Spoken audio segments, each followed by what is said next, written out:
Le respect partiel ou le non-respect des procédures opérationnelles sécurisées établies peuvent avoir de lourdes conséquences lors du basculement d'une benne de semi-remorque. Tout opérateur doit garder à l'esprit les recommandations suivantes afin de minimiser les risques, d'assurer sa propre sécurité ainsi que celle des autres et d'éviter de graves dommages matériels et corporels. La première règle simple à observer concerne l'opération de chargement.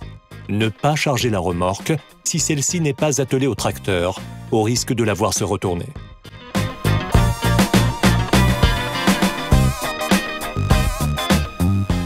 La charge doit être uniformément répartie dans la benne afin de réduire également le risque de voir la semi-remorque se retourner en conduisant ou lors du déchargement suivant.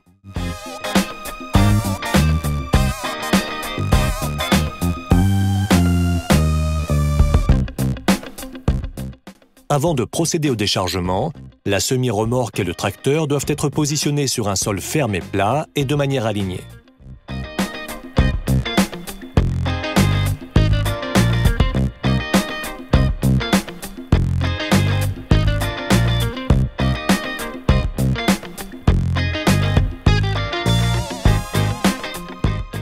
Aucun déchargement ne doit avoir lieu lorsque la semi-remorque n'est pas alignée avec le tracteur.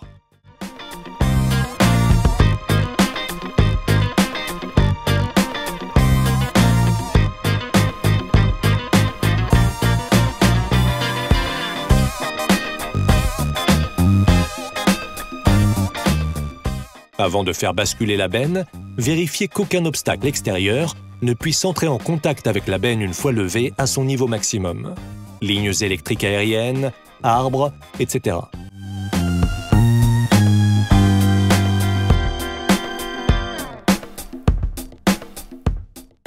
Avant le levage, la suspension pneumatique doit être abaissée.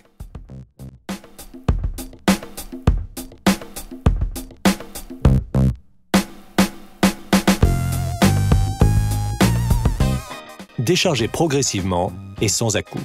Aucune augmentation du régime moteur n'est nécessaire.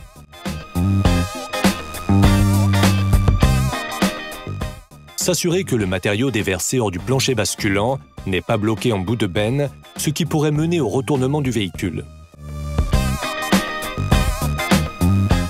Si la charge est bloquée pendant que la benne est en position levée, il est interdit de manœuvrer ou d'exercer des mouvements brusques sur celle-ci. De telles pratiques mènent très souvent à de graves accidents.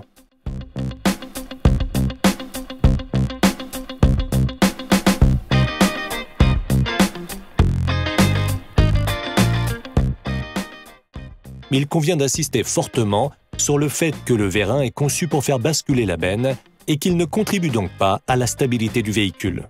Durant le basculement, le vérin ne doit être soumis à aucune force latérale.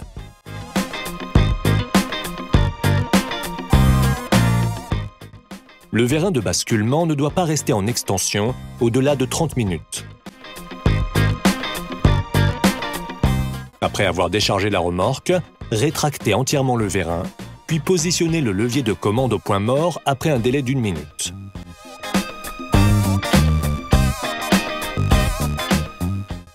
Pour des raisons de sécurité, il est interdit de travailler sous une benne levée non sécurisée. Veiller au bon état du circuit hydraulique permet de garantir un fonctionnement fiable et durable dans le temps du système de basculement. Nous recommandons de ne pas laisser des personnes non autorisées intervenir sur le circuit hydraulique, en particulier sur les réglages de pression. Chacun des vérins doit fonctionner sous une pression appropriée qui ne doit pas excéder la valeur maximale d'utilisation autorisée et définie par le fabricant. Cette valeur apparaît sur la plaque signalétique de chaque vérin IVA. Il est également important de vérifier régulièrement le niveau d'huile du circuit hydraulique. Le réservoir doit contenir suffisamment d'huile pour permettre l'extension maximale du vérin. Choisir le type d'huile de manière appropriée en fonction du type d'utilisation et du climat. L'huile doit être changée 1 fois par an. L'inspection quotidienne du véhicule doit comprendre le contrôle de l'état du flexible hydraulique qui relie le vérin au circuit hydraulique, la vérification du branchement des raccords rapides et de l'état des supports du vérin, la lubrification des points de pivot et le serrage des boulons qui maintiennent les supports.